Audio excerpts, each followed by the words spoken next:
Welcome back. Due to the economic recession we're currently facing, the President of the Senate, that's Bukola Saraki, has also recommended the sale of some national assets and the utilization of proceeds for infrastructure and development. According to him, the executive must raise capital from asset sales and other sources to shore up foreign reserves.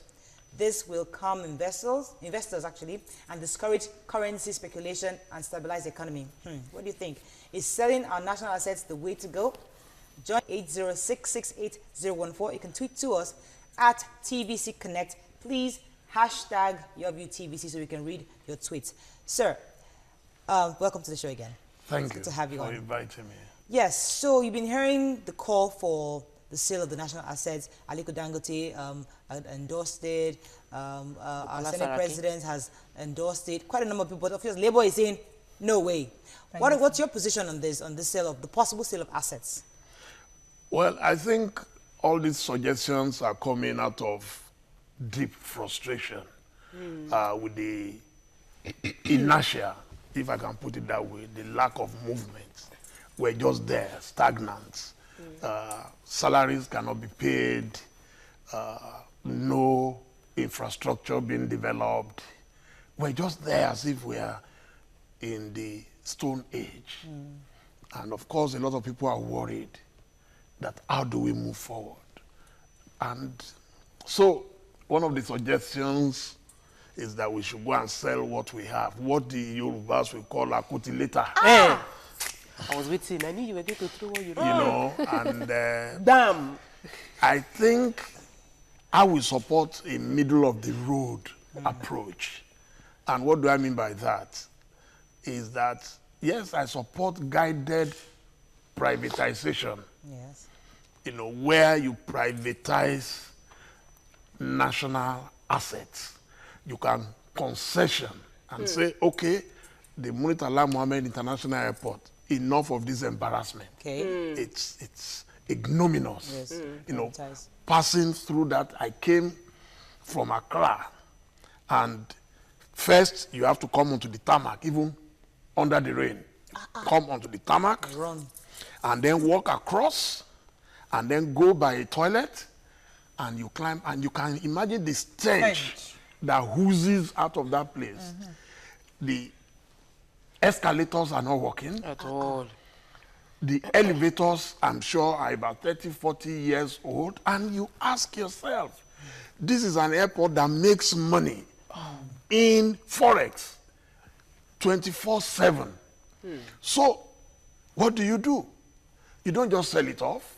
So you can concession and say, okay, let's look for any organization, local, international, to take it over.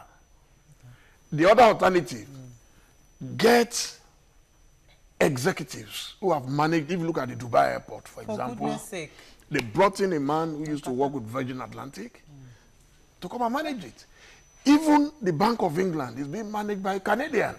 So the world has moved beyond this antiquated way of you must appoint a politician. You have so many parastatals, and you wonder, in this economy, how do you manage? Let me throw in something, sir, because you said something about people being worried. And we have healers and wheelers, you know, during the election period. I know there are some wheelers on this set right now. And the truth is, you had a meeting with the president at some point. You're a Nigerian, you're a citizen, you love this country. For those of us who believed in this project called change, a lot of them are a bit discouraged because of what's going on. But what would you like, what can you tell us as somebody who's spoken to the president, who's probably close to the politics, what's going on, have an idea, have more inroads to what's going on than we do as citizens here? What are your thoughts on what's going on? Does the government have an idea where they're going? Are they taking us? Are we heading somewhere? Or should we still be hopeful? Or should we just say, you know what? Let's look for 2019.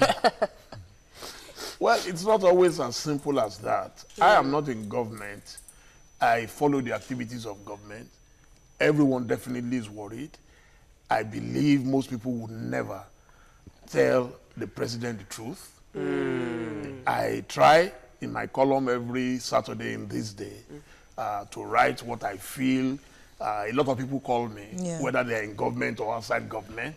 So I'm able to put the information together. And when I did meet with the president, one of the things I told him was, look, this is what I wrote to Jonathan for 5 years. I appointed myself special advisor, free of charge. Government was not paying me, and I was doing the job of his advisors, advising him, offering my humble suggestions, but people used to abuse us. Oh, it's because they want appointment. It's because I don't even live in Nigeria, but I am very committed to Nigeria. So I showed it to him. He even asked me to autograph it. He was very impressed because I had a bulky book ready for him. And I promised that I will do the same. And that's what I've been doing to advise him. And the feeling I get is that there is a demon. There is a demon that grabs people once they get into power. Because the things I see today, the flamboyance, you know, the same profligacy that we all complained about, flying presidential jets all over the place. You see, because if you compare Nigeria and Tanzania, yeah, we have the tendency to say, oh, those are smaller countries. Yes, very small. But I tell people, you cannot practice capitalism without capital. Where's the money? So if you don't have money, let me tell you, if I say, as big as I am, is the cloth I need. MK Abiola used to say, cut your coat, not according to your size, according to the cloth, the material that is available. Yes. Nigeria right now, until we do that, if you like, sell all the national assets. Didn't we sell the Akpo village to the legislators? So today, new legislators, when they go to Abuja, they have to look for houses. So why didn't we preserve that? So that as you move out, Somebody else moves somebody in. now crisis to rent a place in Abuja. Crazy, very expensive. But sir, you see the issue of the sale of property, people are saying that the same politicians that looted Nigeria, quote unquote, are the same ones that would use our money to buy our own assets. Are you of that school of thought? Also, like you've already mentioned, we should actually might consider concessioning some of these things. Do you trust the system on ground to do a good job of this concession? It depends on the man at the top. We give a lot of excuses and blames in Nigeria. And I've lived in other parts of Africa. I don't even compare us to Europe or America. In Ghana, if you see what they are doing at the airport right now, the cargo section now has been rebuilt by Swiss ports. So what you have there is of world standard. So you can bring in, that's why I said, you can bring in international organizations. They will fund certain things and they will maintain it, and you agree on how you share the proceeds. So if Swissport, for example, takes over our airport, you can say, okay, government will receive 40%, Swissport you take 60%, and you will have it for the next 25 years. Yes. That is okay. So the asset is still there. You have not sold anything. But this concession happened with Nigerian Airways, and Richard Branson told us he had to walk away because of the corruption. That was within not, the they system. sold it to him, and what they sold to him was more of a liability. And on top of that, you know, they will never let him rest. The level of corruption was so abysmal that the man, in frustration, also sold it And walked away. to Jimoh Ibrahim. And then he too faced his own frustration, and everything Closed down. collapsed. Dele, compare Nitel and NEPA. NEPA was privatized. The people who have bought into NEPA are able to fund and manage the resource. Nitel is comatose now, but we had a deregulation of some sorts. Private people came in, Nitel lost the monopoly, and they were all enjoying, you know, mobile phones up and about. So how should we go about the national asset concession, as you put it, rather than sales? Yeah, I mean, just to repeat myself, I believe that we can do a lot of concessioning. If you look at the best airport, I like to give the example of airport because that is the first point of contact with every country.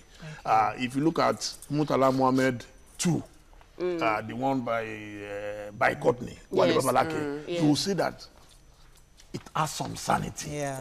You will see the cleanliness. Yeah. You will see the organization. Yeah. And I don't know why it has taken us so long.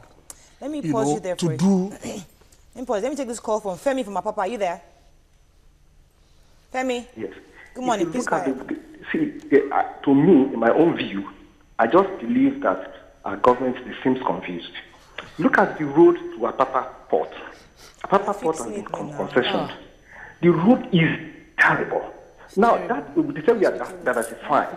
Could we diversify? But look at that road. If anybody tells you how that road looks bad, a lot of containers fall down every day on that road. Then diversifying from oil to other sorts of income. That road is a nightmare. Containers fall down every day. People cannot patronize the spots. So to me, I just think we are not serious.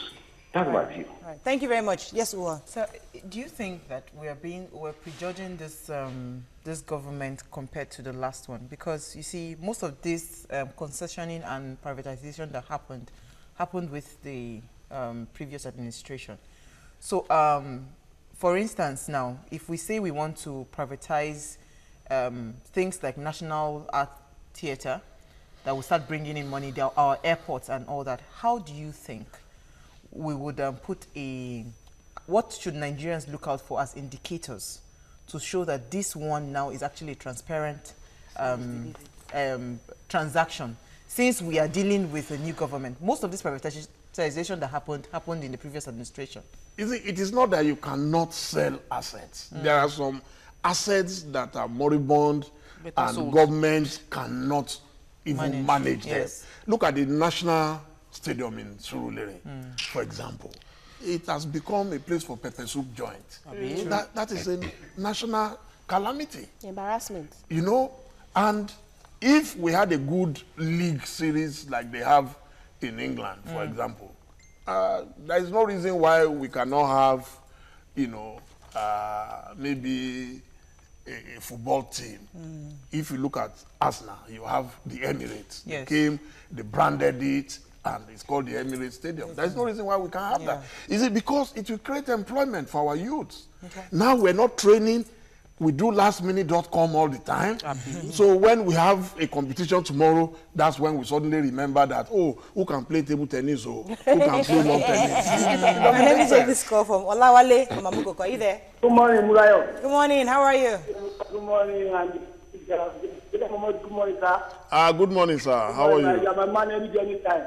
Thank you. So what happened is that these people who expend some money to buy our assets, like they say, these people that want to buy a tenner within 4 years and want to buy a property, use that money to buy a tenner.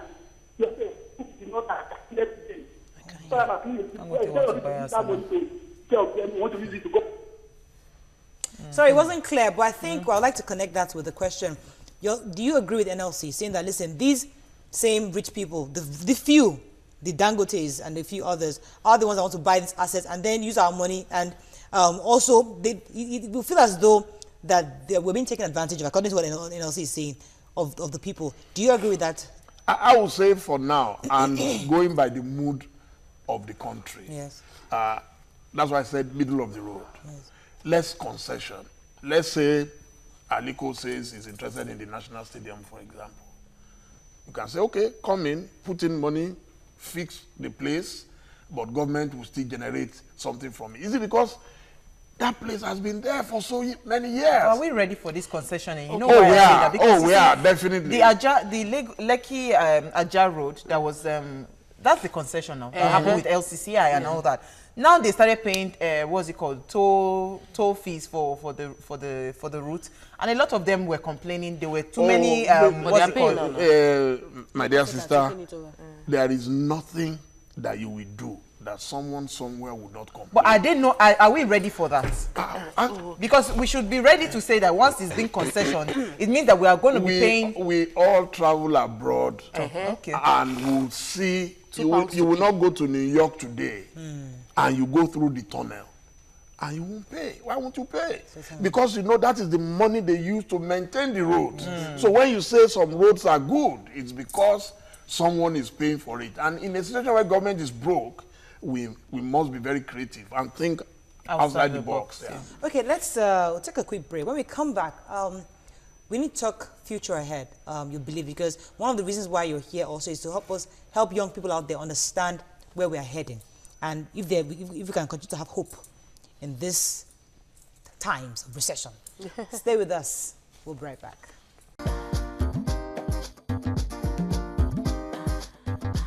Stay tuned. Your View will be right back. Welcome back. Now, talking about the demon in the federal government, because the truth is that people see you Not just the federal government. All governments. In all governments. Okay. People see you as a leader and as a role model because of different article in one of the newspapers. It's something that inspires a lot of people. So a lot of young people see you as somebody that, okay, like to become like him. And whatever you say is important to a lot of young people out there. That's why I wanted you to help us understand better where we're heading. Now, you told us what the conversation with the president and all that. Now, what do you think we can do to help move this ship to the promised land? What exactly do you think are direct steps that the government can take? Yes, the issue of selling of asset is a suggestion. That's one. There are other options available. There are other things we can do. But the idea is that people are a bit discouraged. What can you tell us as a people to encourage Nigerians that we're heading somewhere? I'd like to... We should never be discouraged. I've always told people that if you don't take interest in those who govern you, you cannot complain tomorrow that the government is not functioning properly. Because at the end of the day, a man can only give what he has. You can't give what you don't have. And a lot of our users are not interested, can't vote, why should I waste my vote? No, every vote counts. That's why when Obama is speaking, he says, don't boo, vote. You see, we must belong to a political party. And if you don't belong to a political party, you must have political ideology, you must have principle, you must have philosophy that guides you. And some of us, right from 1978, when I entered the University of Ife, we've been doing that. There has never been any government in this country that we did not participate in. And to the extent that I decided at the stage that I wanted to continue, because I just felt so frustrated of grumbling and lamenting like Jeremiah and doing nothing about it. We must do something about it. I want to tell you there is hope. Okay. So, Buhari may not do everything. He has started well. What do you think is the problem exactly, aside from demons? The problem is that, look, there is no man who can do everything. In fact, the way Chief Abiola used to put it is, acknowledge for man and your Mary. You see, one man sometimes cannot do the job of four Good men. point. Let me pause you, sir. I have a call from Imo State. Nduka, are you there from Owerri? Oh, right there. Good morning, sir. Thanks for calling. Good morning, great women. How are you? Very well. Fine, Good sir. morning, sir. My first time of ever getting to welcome to the show. I beg, don't just clap, dance. I have tried and tried and tried. So my contribution is this. If it is possible, we should even sell the whole country, but let's take it in bits. When we are selling, I want us to do what I did with my mechanic. Say, dance for me. When we are selling, let us have some conditions attached. You see, I had an old car. My mechanic was so desperate if I could allow him buy the car, that it will help him and his family and all that. I decided to sell that car to him at a giveaway price, but I gave a condition. You don't collect this car because of my relationship with you. And tomorrow, I see you have sold that car, because that's what they do. So we wrote it that as long as you are going to use this car, pay me 100,000 naira less. We wrote it that any time I see it with another person, and that's what happened. Under 1 week, he had already resold that car. And in fact, I used police to stop it. And we agreed on our terms. I had to return his money and take my car back. So if you want to sell, let's attach a condition. You will not go selling this property after 1 week, or just take the good things in that enterprise, sell them up and allow it to rot. We must attach to conditions. Thank you very much. Then from what Dele Momodu was saying, yes. I think Nigerians, we get the governments we desire. when it is time for elections, a lot of people will not vote. I will not just go and waste my time. They allow known criminals to win elections because we won't be there. And again, the other important thing is I will want a situation where for the next elections, people will be sworn in with native positions. You take votes from all the shrines. All the women will come out with their petals. Thank you very much, Indika. Yes, I have a question. You see, obviously you're in for sale of moribund assets. And No, I didn't say that. I said middle of the road. Concession. Yes. And concession. So we've agreed on that count. The National Assembly and the Senate are vital in terms of driving policies and making laws. What advice would you give them? Where should we focus on in terms of laws to revive the economy? What policies do you think we can correct? I know you've been in you live in an African country that seems to be getting it right. What do you think they can do that would And to add to that, do you agree with those that are saying that we don't even need them? Maybe we should just get rid of them. I would have preferred a parliamentary system, which was operated in the First Republic, but which we jettisoned for the presidential system we have now. The presidential system is too elaborate, it's too ceremonial, it's too flamboyant, and very expensive. Yes, sir. You know, and it makes life difficult for the people. Just imagine how many governors you have, 36. How many commissioners, how many special advisors, then how many members, House of Reps, members, Senate, members, House of Assembly. It's incredible. Can we switch? So it's almost impossible. Because tell me, ideally, if we could reduce the states, I won't mind. But even now, some people are canvassing for more states. I said, how can you hate your country so much? Because if you love your country, you know the solution to the problems, and none of us is ready to sacrifice.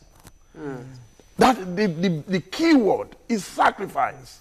Look, if you are a businessman, you will know that life is a graph.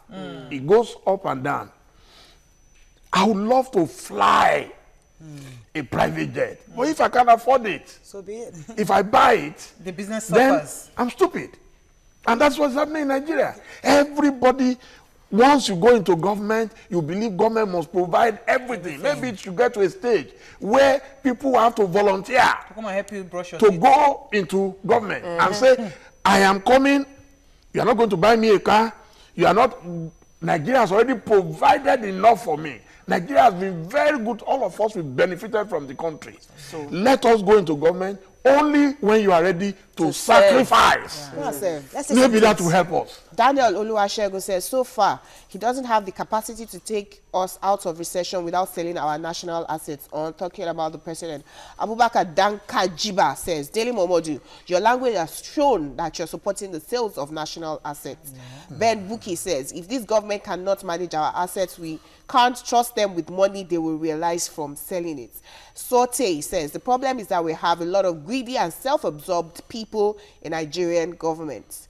Garth George says, if the government is broke, the government should sell Nigeria. Raymond King says, sale of national assets will only trigger national crisis, which may lead to civil war, restructuring, and true federalism is the way forward. Okay, we have to round up. The issue of true federalism. You know, it's good to address that point quickly. You see, when the idea was broached, the idea was, let us sell so we can fund our budget. But if you sell this year, what will happen next year? So what are you going to do next year? So the thing is, let's be creative. Nigeria has some of the brightest human beings you can find anywhere.